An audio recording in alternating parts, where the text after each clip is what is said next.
Well, hello everyone. Today we are at Hyde Park Corner. We're going to have a day of photography. Our theme today is going to be green, I think. And I think the overriding kind of mission is to make Hyde Park Corner look nice, to try and again isolate people rather than kind of always making the place look so busy, because it's absolutely heaving today. Just haven't got off the underground. Okay, we're going to be using Olympus stuff today. I know that Mark, who's with me today, say hello Mark. Hello. Yeah, those are his fingers, probably way out of focus there. But I know that Mark, who's with us today, has defected to Nikon in a kind of, I suppose, backstabbing way to Olympus. But No. I still use Olympus for street photography. Still use Olympus yeah. for street photography. Okay, cool. All right then, I'll give you that one then. But yeah, so we have got a load of Olympus stuff today. I'm a bit left field with my brands, and I'm a Rega Hi-Fi and Olympus camera thing, because Olympus they do very kind of technological things. So I today have got with me the Olympus OMD EM5 from 2012. It's now about half the price that it was when it started. Came with this lovely 12 to 50 kit lens, which is a lot better than the 14 to 42. Now you're being filmed, well I'm being filmed on the 14 to 42 today, because we've got Mark's Olympus EPL5, which he's holding now, and which he was using last time. Today he is going to be using the Olympus OMD EM1. Now, this is the first time I've touched one of these, and the weight of this is just phenomenal, although it has got an extra kind of built-in grip thing, which I suppose is quite handy. I think if we can get a little close-up of these grips actually, because they're quite intriguing really. Because at the back of the OMD EM1 here, you've got a nice built-in grip with a little bit of plastic there for your thumb to go on. All the buttons sort of fall neatly at hand here, and it's just a sort of joy to hold. What's the lens we've got on here? Oh, it's the Pro lens, 12 to 14 millimeters. So in Olympus terms, that's 24 to 80. It's f2.8 all the way down. Okay, my lens is, being me, somewhat slightly inferior. I've got the 12 to 50, which is 24 to 100. It's still better than the kit lens, but let's have a look at this grip. You see, this thing here doesn't look quite as sturdy and as if it will sort of stay on for 10 years as this one does. Okay, so this one's lovely and comfortable to hold. It's got a lot more kind of manual control with your buttons, so that you don't have to constantly navigate menus, although I've got quite a few here on my EM5. Okay, this one here is one that I might have to use today, being as how it's really sunny. It's the exposure compensation. Okay, on my EPL3, which I was using on our last shoot together, that was a dig in the menus kind of thing, whereas this is look through the viewfinder, check your exposure compensation. If you need to use it, then put it back to normal again, and it's lovely. Okay, so we are not going to waste too much more time. We're going to have a little wander around now, and here we go, everybody. More lenses. I'm getting more lenses. Okay, I have a lens here. It's a Panasonic Lumix. This one is the 35 to 100. In Olympus terms, that's 70 to 200 millimeters. Okay. I don't know what F number it is here. 2.8. F2.8. Is it a 2.8 Pro kind of all the way?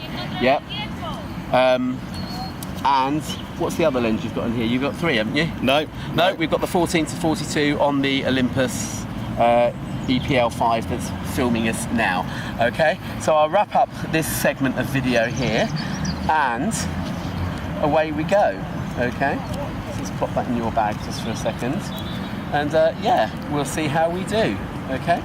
Well, one of the things that we liked in Hyde Park was the lake.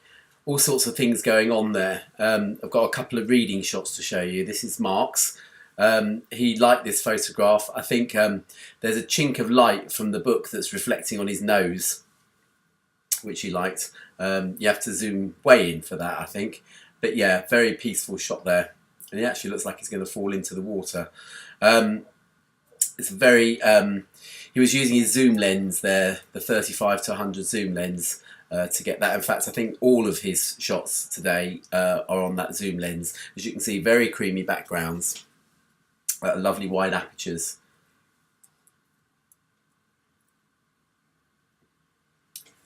This is my by the lake shot, or one of my by the lake shots, another reading one.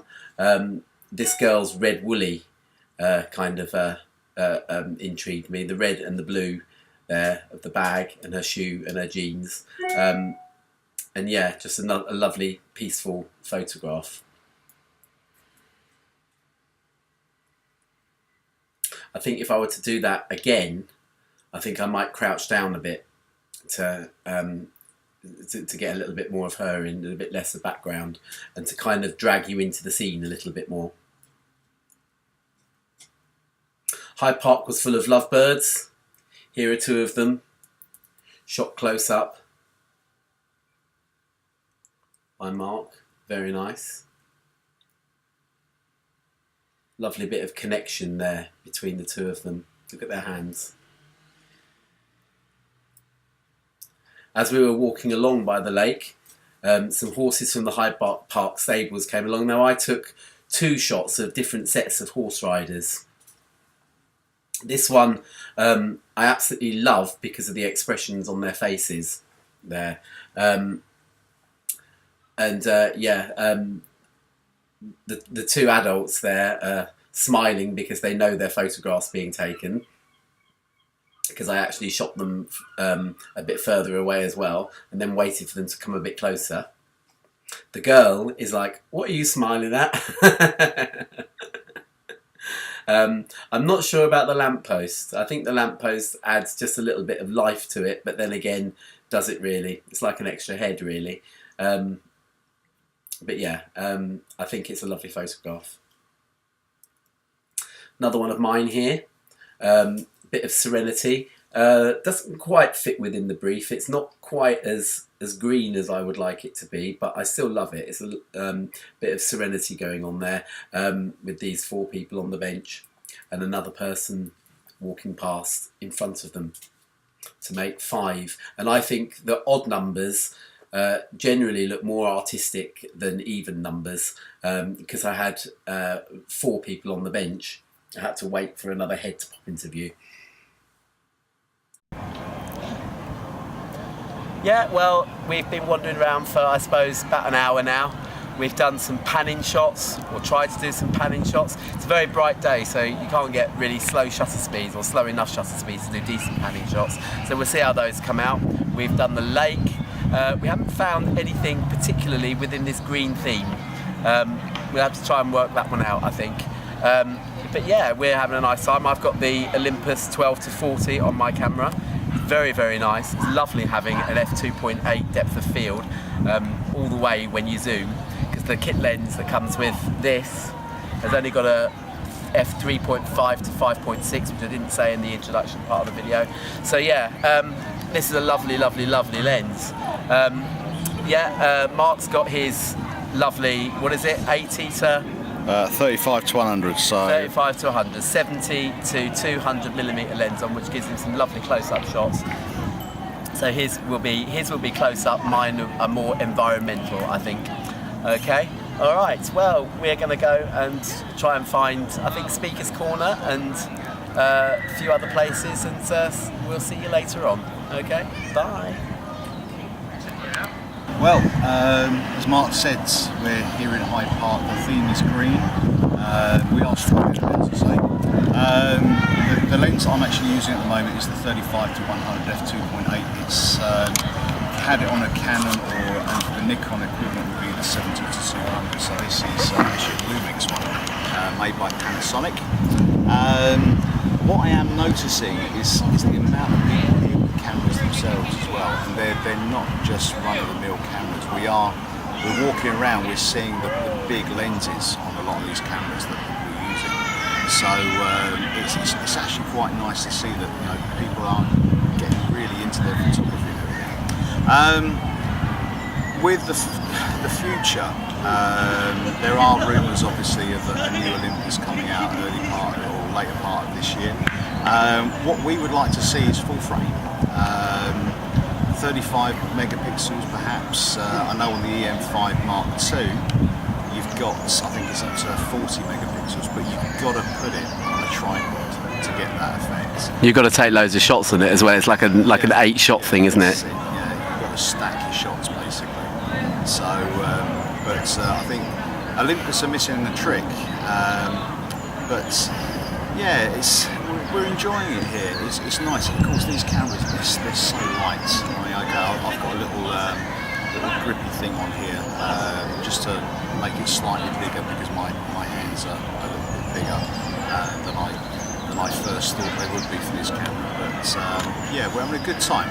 We're going to keep hunting around now, take a few people's shots. As Mark said, we've seen the lake, we've seen the swans, the boats, the bikes, the people on the skates.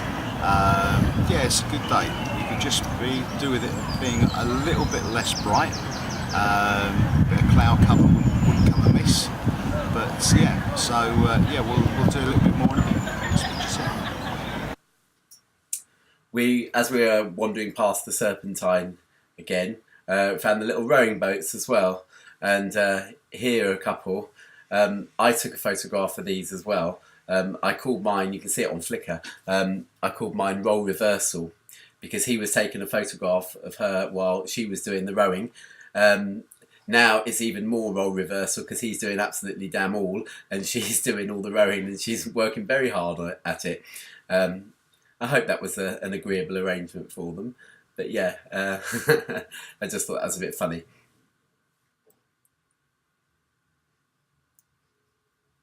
Here's my lovebirds picture here. I took this, we were just crossing the bridge because you can then sort of walk into Hyde Park from the other side. They were walking towards me. Now I'm going to include a little bit of criticism of both of our work here, actually, really. Because,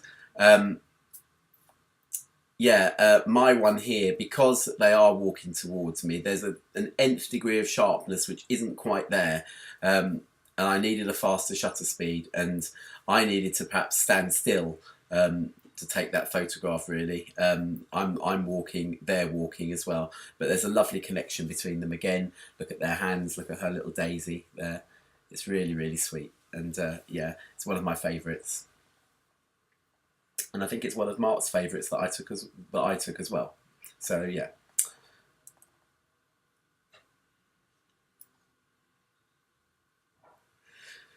Now, given that Mark was using the 35-100 lens, okay, we're standing on the bridge here looking over at the Serpentine. And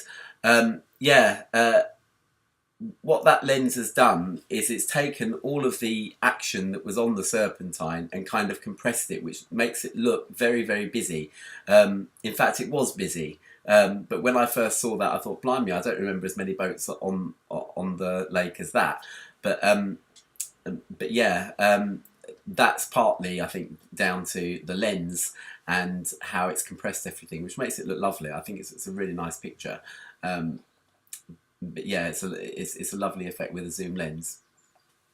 Okay, without a zoom lens, you've got to be really close up to the action to get any busyness. And here's my busy photo here. This couple walking in front, and I like the way that you've got some walking one way, some walking the other way. The lady with the bike behind me, I think, thought I was taking a photograph of her, so she's smiling. These two in front of me have got no idea what's going on, really, or are slightly bemused by it anyway. There's a certain sort of pastoral effect about that picture, which is kind of what I was going for, really, when I decided the theme for this. I just wanted to make it look just a little less like London and somewhere a little bit more warm and friendly and nice, really. And I think the sheaves of corn, or whatever, they're not sheaves of corn really, are they? But sort of golden sheaves of grass sort of adds to this kind of pastoral effect, even though it's very busy. Another one of my shots here. Now, in terms of the actual technical taking of the photograph here, I was trying to freeze the water. I've got a thing about freezing moving water. Now, this is the Princess Diana Memorial Fountain thing. It's like a little puddle, really. It's not as sort of fast flowing as that picture would make it out to be, but I switched my camera to manual mode and exposed a very slow shutter speed for catching that water. It's underexposed the rest of it, which I think makes a lovely contrast. In terms of the actual subject matter there, now people worry about taking pictures of children. I have to say I was very careful here, and I think that lady in the background would have shouted and screamed at me if she didn't want me to take the photograph. I took 2 or 3 before I got the right effect. I got a couple of wildly overexposed ones. I was sort of leaning into the water as well, and nobody minded there. In one of my other photographs, there's somebody else taking a photograph there as well. You can't really see the little boy's face, and I actually really like that photograph, and I've got no qualms about including a kid in there. I think it's a shame these days that you have to worry quite so much about those things. But yeah, there you go. Nice photograph. Here's a very serene photograph. I took a photograph of these as well, but so as not to disturb them, I was standing behind a tree. Now, Mark was probably quite close to me, but he's managed to exclude the tree because he's got this zoom lens. Okay, now if you're talking about criticism, really, I don't necessarily think that it applies to this photograph. But I think you have to be careful when you're using a zoom lens to not just take photographs of things. I think when you use a shorter focal length, you have to be really close, and it makes it makes the viewer far more involved in the photograph. Here, we're kind of standing back, there isn't any direct involvement there, which I think is a bit of a shame, really. But it's still a lovely picture. Now, we were trying to photograph a blackbird or a magpie or something, I mean, in terms of me trying to photograph things like that, I don't really go for it. I'm not a great animal or wildlife photographer, and my shots of the bird, I have to say, look rather crap. But so I mean, I will use it as a pretext for wanting to photograph something else. And it was this couple here on the bench that I really wanted to photograph, and she very quickly turned round and had a laugh. And in fact, they both very quickly turned around and had a laugh at what we were doing and at the bird. And I quickly turned my camera around and focused on her. And I've got a lovely kind of 3-layer effect there. I've got the defocused man in the foreground, I've got her lovely and sharp, and I've got a lovely bouquet background as well of mainly weeping willow. And I really like that photograph. In fact, without sort of trumping myself up a little bit here, I never trump myself up really at all, but I have got that involvement there with the close-up lens. It's my 12-50 that I've got on at that point, and as well as that, I think it looks a little bit Lord Lichfield-esque. He was another Olympus fan.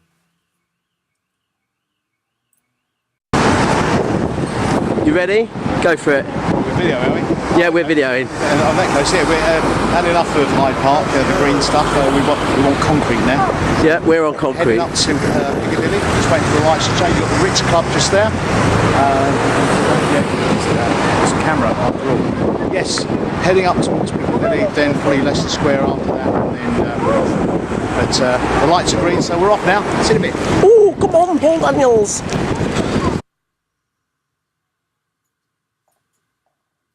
So, as we're wandering around London town now, there's some police there. Now, this is Piccadilly Circus. It's slightly out of sequence, but this is one of my favourite photographs of Mark's. Even though we have everything defocused, what it's doing is focusing absolutely on the policeman's finger that's pointing. This man's obviously a little bit lost. He's looking confused, a little bit kind of upset maybe. One of the things that gave us a giggle was Mark saying that one way to piss off a policeman is to take a photograph of him, and hopefully we didn't piss him off too much. Again, he was standing a long way away with that close-up lens. Now, I converted this picture to black and white because I was kind of spying on him, really. One of the things that sort of jumped into my head was how long sometimes that I had to take a photograph before anyone realised I was doing it. And again, I took a couple of photographs of these, or of this man here standing at the bus stop. This is the one that I obviously chose. It's my favourite. I wanted to actually make him look like the spy instead of me because of his trilby hat, really. And because I've got the cover of the bus stop as well, it kind of, you know, makes things very enclosed and a bit dark and secretive. And yeah, I like it very much. Now, this magic man in Piccadilly Circus, here, although I like the picture very much, I like the bemused expression of the man behind him. And my photographs of this were not particularly inspiring at all. One of the things that I was trying to do was actually take a photograph of what he was doing, which was making that cigarette levitate from the ground and land in his mouth. Very clever, although I you know, have to say that I don't think, looking at the photographs that I've got, I don't think that the cigarette that's on the ground and that was supposedly levitating is actually the same one that ended up in his mouth. But yeah, it was very, very clever indeed. It's a shame, actually, that that Mark, who obviously took a better photograph of that than I did, couldn't actually get a picture, or didn't choose to upload to Flickr anyway, a picture of the guy making the cigarette levitate off the ground. My one, I did manage to get it, but I didn't get the nth degree of sharpness that I wanted, and so I rejected the picture. Here we come to our shots of the day. This one is Mark's. This guy on the bench here. There is an element of connection in here. The man's little finger is on that pram, but everything else about his body language is thinking, look, I've got half an hour here. I'm sitting on a park bench. I want a few minutes to myself to read this newspaper. Okay, look at his crossed legs and his head down, not looking at the baby. And then you've just got his little finger on the pram, just as showing lip service to the fact that he's got that baby there. You actually have to look quite closely. At first I thought, where's the baby's head? But it's lying down there, it's fast asleep, it's dead to the world. And yeah, this guy's just grabbing a few moments to himself. I think it's an absolutely beautiful shot there, and I like it very, very much. Okay. My shot of the day, the one that I chose for me to be shot of the day, is this one here. Again, I had a lot of time to photograph him. I photographed him in an upright sort of orientation as well, portrait as it were. Didn't like it quite so much as this one. I like the space that I've included on this. I like the geometry of the picture, the straight lines, the triangles, the circles, even the little circle of the no bikes sign there. And he has got a no bike sign, and even though there is a bike there as well, certain nostalgic feel about it, even when I, you know, in the colour version, when I didn't convert it to black and white, and it's just made it look even more so now. There's nothing at all that's modern in that picture, and it could just be old London in the 1950s, and I like it very much indeed. Okay, so thank you for watching this video, and please do pop along to Flickr. Those are our names, MPS661 and Mark Jacobs Photography, and yeah, there's quite a lot of Hyde Park shots from me there, and not quite as many from Mark. And yeah, I've included more shots of mine here just because I didn't have quite so many to choose from him. But yeah, we're going to leave it there now. Thank you for watching. Bye.